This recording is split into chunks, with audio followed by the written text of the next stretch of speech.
آپ لوگ سوچیے اگر ہم لوگ کہیں سے گزر رہے ہوں اور راستے میں کہیں پہ ہم جا رہے ہیں اور راستے میں کہیں کوئی مرا ہوا جانور پڑا ہوا ہو، کوئی بھی مرا ہوا جانور پڑا ہو، اس جانور سے کتنی اسمیل آتی ہے، اور ہم میں سے ہر انسان کوشش کرتا ہے کہ اس کے دور سے گزرے تاکہ اس کی وجہ سے اس کی اسمیل سے بھی ہمیں جو ہے وہ تنگی ہوتی ہے اور اس کی وجہ سے بہت ساری بیماریاں بھی پھیل سکتی ہیں۔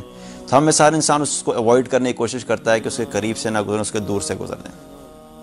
ایک مرتبہ رسول اللہ صلی اللہ علیہ وسلم اپنے چند صحابہ کے ساتھ ایک رستے سے گزر رہے تھے، تو رستے میں ایک مرا ہوا بکری کا بچہ پڑا ہوا تھا، مرا ہوا بکری کا بچہ پڑا ہوا تھا۔ تو آپ صلی اللہ علیہ وسلم نے صحابہ سے کہا کہ تم میں سے کوئی ہے جو اس کو 1 درہم میں خرید لے، مرے ہوئے بکری کے بچے کو 1 درہم میں خرید لے۔ تو صحابہ نے کہا کہ یا رسول اللہ، یہ تو مرا ہوا ہے، اس کو 1 درہم میں کوئی کیوں لے گا؟ اور یہ تو ویسے بھی اس کے کان چھوٹے ہیں، اگر یہ زندہ بھی ہوتا تو اس کی کوئی حیثیت نہیں تھی۔ عرب کے اندر چھوٹے کان والے بکری کی جو وہ قیمت کم ہوتی تھی، تو وہ اس کو عیب دار سمجھا جاتا تھا کہ یہ عیب والا ہے۔ تو صحابہ نے عرض کیا کہ یا رسول اللہ، یہ تو چھوٹے کان والا ہے، اگر یہ زندہ بھی ہوتا تو اس کی کوئی حیثیت نہیں تھی، مرے ہوئے کو 1 درہم میں کون خریدے گا؟ اس کی تو کوئی حیثیت نہیں۔ تو آپ صلی اللہ علیہ وسلم نے صحابہ سے فرمایا کہ اللہ کی قسم، اللہ کے نزدیک اس دنیا کی حیثیت اس مرے ہوئے بکری کے بچے سے بھی کم تر ہے۔ یہ نہیں فرمایا کہ اس کے برابر ہے، فرمایا اس سے بھی کم تر ہے، کہ جس دنیا کے پیچھے ہم لوگ بھاگتے ہیں، جس دنیا کو ہم نے اپنی زندگی کا مقصد بنایا ہے، نبی صلی اللہ علیہ وسلم اس کی اصل ویلیو، اس کی اصل حیثیت ہمیں کیا بتا رہے ہیں کہ اگر یہ سب کچھ تم جو اپنی زندگی میں خواہش کرتے ہو، جس کے پیچھے تم اپنی زندگی کا مقصد بنا کر چلتے ہو، یہ سب مل بھی گیا تو اس کی حیثیت اس مرے ہوئے بکری کے بچے سے بھی کم تر ہے۔ تو اس کو اگر آپ لاجیکلی سوچیں تو ہم ایک ایسی چیز کو اپنی زندگی کا آبجیکٹیو بنا کے چل رہے ہیں کہ جس کی ویلیو الٹیمیٹلی ہے ہی کچھ نہیں۔ جو ہماری زندگی کا مقصد ہے کہ مال آ جائے ہماری زندگی میں، ہمیں کوئی بڑا سٹیٹس مل جائے، ہمیں شہرت مل جائے، ہمیں لوگوں کی تعریفیں مل جائیں، ہم اچھے سے اچھا کپڑا پہنیں، ہم اچھے سے اچھی گاڑیاں رکھیں، اچھے سے اچھے گھروں میں رہیں، اور اس چیز کو مقصد زندگی بنا کر چل رہے ہیں۔ اگر یہ سب کچھ مل بھی جاتا ہے تو نبی صلی اللہ علیہ وسلم کیا فرماتے ہیں کہ اللہ کے نزدیک ان تمام چیزوں کی کوئی حیثیت نہیں ہے۔ اللہ تعالیٰ نے ہمیں اب دنیا میں کس لیے بھیجا؟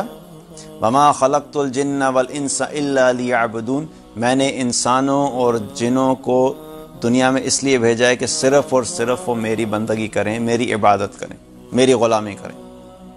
ایک اور حدیث میں آپ صلی اللہ علیہ وسلم نے فرمایا تعس عبد الدینار و درہم، درہم اور دینار کا بندہ ہلاک ہو، درہم اور دینار کی غلامی کرنے والا ہلاک ہو۔ اب اس کا مطلب یہ نہیں کہ جو صرف درہم اور دینار میں کمائی کرتے ہیں ان کے لیے کہا، بلکہ مقصد کیا ہے؟ مال کی غلامی کرنے والا ہلاک ہو۔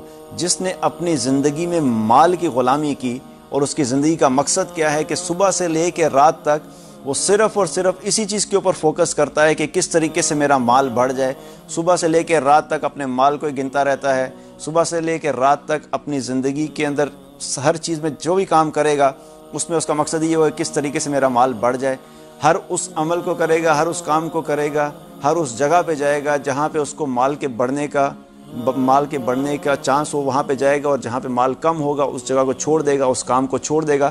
ایسے شخص کے لیے نبی صلی اللہ علیہ وسلم نے کیا فرمایا؟ ہلاک ہو۔ عبد الدینار و عبد الدرہم، عبد کہتے ہیں عربی میں غلام کو۔ اللہ تعالیٰ نے ہمیں کیا فرمایا؟ وَمَا خَلَقْتُ الْجِنَّ وَالْإِنسَ إِلَّا لِيَعْبُدُونَ، لیعبدون میں جو لفظ ہے وہ بھی ہے عبد، اور اللہ کے نبی صلی اللہ علیہ وسلم کیا فرما رہے ہیں؟ عبد الدینار، یہاں پہ بھی لفظ کیا ہے؟ عبد۔ اللہ کہہ رہے ہیں کہ میں نے تمہیں بھیجا ہے اپنی غلامی کے لیے، اور نبی صلی اللہ علیہ وسلم کہہ رہے ہیں کہ جس نے مال کی غلامی کی وہ ہلاک ہو۔ تو اللہ نے ہمیں اپنی غلامی کے لیے بھیجا دنیا میں، مال کی غلامی کے لیے نہیں بھیجا۔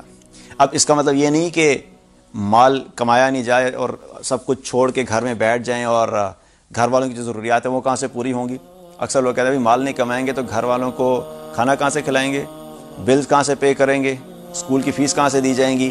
تو مال کمانے سے اللہ سبحانہ تعالیٰ نے اور نبی صلی اللہ علیہ وسلم نے منع نہیں فرمایا، لیکن یہاں پہ کس چیز کے بارے میں کہا؟ جو مال کی غلامی کرے، جو مال کی غلامی کرے۔ غلامی کا مطلب یہ ہے کہ مقصد اس کا یہ ہے کہ صبح سے لے کے رات تک وہ مال کی غلامی کرتا ہے، اور اس کی زندگی میں اور کوئی کام نہیں ہے اور صرف وہی فوکس ہے کہ کسی طریقے سے مال جو ہے وہ زیادہ ہو جائے، مال کی لالچ، مال کے حرص۔ اور آپ دیکھیں ایسے ایسے لوگ موجود ہیں کہ جن کے پاس اتنا مال ہے لیکن ابھی بھی ان کے اندر ایسی ہوس ہے کہ اور زیادہ ہو جائے، اور زیادہ ہو جائے، کہ وہ وہی ہوس لے کے دنیا سے چلے جاتے ہیں۔ سوچے 60-70 سال کی زندگی گزر گئی، اور 70 سال کی زندگی میں جو سب کچھ پلان کیا تھا اللہ نے اگر وہ دے بھی دیا، اور اس وقت یہ احساس ہوا کہ یہ سب کچھ تو مجھے مل گیا، لیکن میں نے 70 سال اللہ کی غلامی نہیں کی اور مال کی غلامی میں گزار دیا، تو کتنا بڑا افسوس کا مقام ہوگا اس شخص کے لیے، اور وہ حسرت ہوگی کہ کسی طریقے سے میں واپس چلا جاؤں اور میں اللہ کی غلامی والی زندگی گزار کے ہوں۔ لیکن اس وقت وہ حسرت کسی کے کام نہیں آئے گی، وہ حسرت اس وقت کسی کے کام نہیں آئے گی۔ That will be too late at that time. تو اللہ تعالیٰ نے ہمیں جس کام کے لیے بھیجا ہے وہ اللہ کی غلامی کے لیے بھیجا ہے۔ مال کمائیں، مال کمانا اسلام میں منع نہیں ہے۔ صحابہ کے اندر بھی ایسے صحابہ تھے، کچھ فقراء صحابہ بھی تھے جن کے پاس مال نہیں تھا، لیکن کچھ ایسے صحابہ تھے جو بڑے مالدار تھے۔ عبد الرحمن بن عوف رضی اللہ عنہ بہت بڑے صحابی ہیں، 10 مبشرہ میں سے ہیں۔ اللہ سبحانہ تعالیٰ نے ان کو بڑا مال دیا تھا، بہت بڑے بزنس مین تھے۔ جب ہجرت کا حکم آیا تو جب مدینہ کی طرف ہجرت کی تو جتنا مال اور جتنا بزنس تھا اللہ کے دین کے حکم کو پورا کرنے کے لیے چھوڑ دیا اور مدینہ چلے گیا ہجرت کر کے۔ سب کچھ کیا ہو گیا؟ زیرو۔ اتنا مال تھا، سب کچھ تھا، لیکن اللہ کے حکم جب آیا کہ وہ ہجرت کریں تو سب کچھ چھوڑ دیا اور وہ چلے گئے۔ مدینہ جب گئے تو جن صحابی کے ساتھ ان کا اخوت کا رشتہ بنایا نبی صلی اللہ علیہ وسلم نے، تو وہ بھی مالدار تھے، ان کے پاس 2 باغ تھے۔ انہوں نے کہا دیکھیے میرے پاس 2 باغ ہیں، میں آپ کو ایک باغ میں اپنے پاس رکھ لیتا ہوں، ایک باغ آپ لے لیجیے۔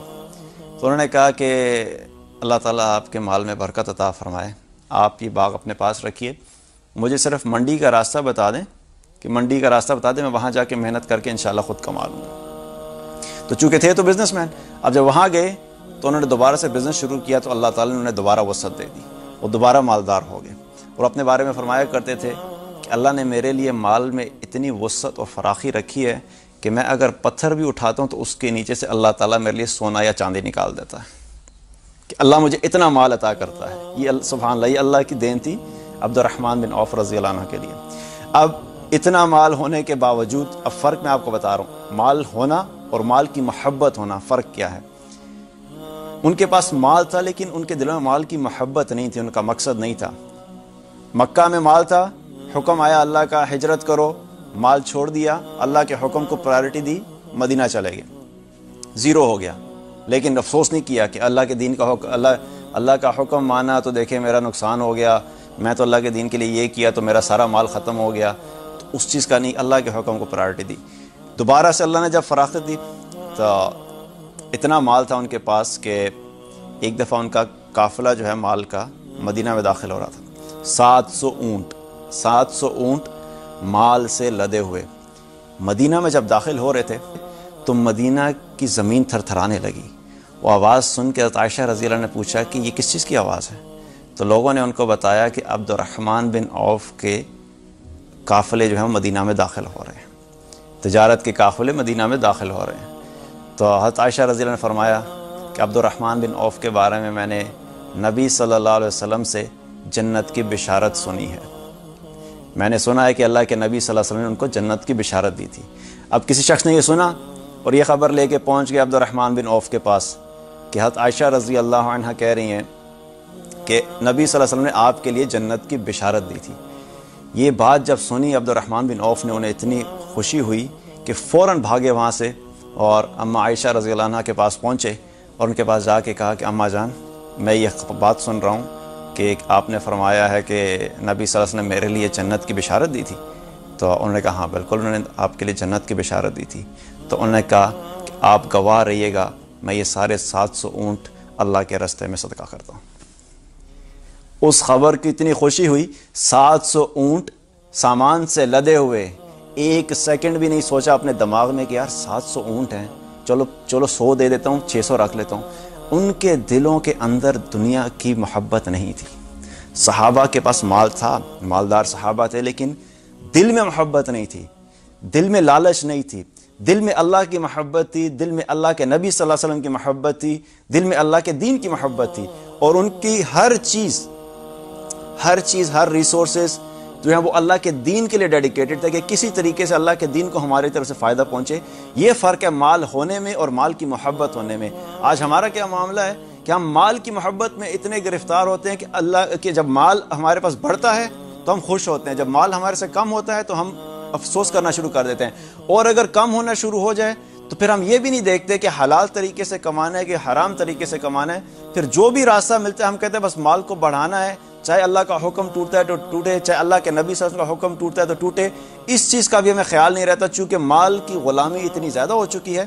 پھر اس کو حاصل کرنے کے لیے ہم سیدھا راستہ ہو تب بھی اپناتے ہیں اور الٹا راستہ تب بھی اپناتے ہیں. یہ فرق ہے محبت ہونے میں اور مال کے ہونے میں. اللہ نے مال ہونے سے منع نہیں کیا، بلکہ میں تو کہتا ہوں کہ مسلمانوں کے پاس اللہ تعالیٰ نے ایمان بھی عطا فرمائے، تقوی بھی عطا فرمائے، توکل عطا فرمائے، اپنی محبت عطا فرمائے، نبی صلی اللہ علیہ وسلم کی محبت عطا فرمائے. اگر یہ سب چیزیں موجود ہیں اور اس کے ساتھ اللہ نے مال بھی دے دیا تو اس سے بڑی نعمت نہیں ہو سکتی، اس سے بڑی نعمت نہیں ہو سکتی. کیونکہ جس کے دل میں اللہ اور اس کے دین کی محبت ہوگی وہ اپنے مال کو بھی ہمیشہ اسی چیز کے لیے لگائے گا کہ کسی طریقے سے میں اللہ کو راضی کر لوں. لیکن جس کے زندگی میں نہ اللہ ہے، نہ اللہ کی محبت ہے، نہ اللہ کے رسول صلی اللہ علیہ وسلم کی محبت ہے، نہ وہ اللہ کے احکامات کو پورا کرتا ہے، نہ ہی وہ اللہ کے نبی صلی اللہ علیہ وسلم کی زندگی کی اتباع کرتا ہے، اور تمام نافرمانیوں کے اندر پڑا ہوا ہے، ایسے انسان کو اگر اللہ نے مال عطا کیا تو وہ اس کے لیے دنیا میں بھی ہلاکت کا باعث اور آخرت میں بھی ہلاکت کا باعث. تو مال زیادہ ہونا یا کم ہونا اس سے فرق نہیں پڑتا، ایز لانگ ایز حلال طریقے سے ہے، اور اس مال کی لالچ اور حرص ہمارے اندر ایسی نہیں ہے کہ ہم اس کی غلامی کر کے اور اس کی محبت پہ ڈوب کے اللہ اور اس کے رسول کو بھول جائیں. جب تک اللہ اور اس کے رسول اور اللہ کا دین پرائرٹی پہ ہے اور اس کے ساتھ اللہ نے مال دیا ہے اس پہ شکر کریں، اللہ کی نعمت.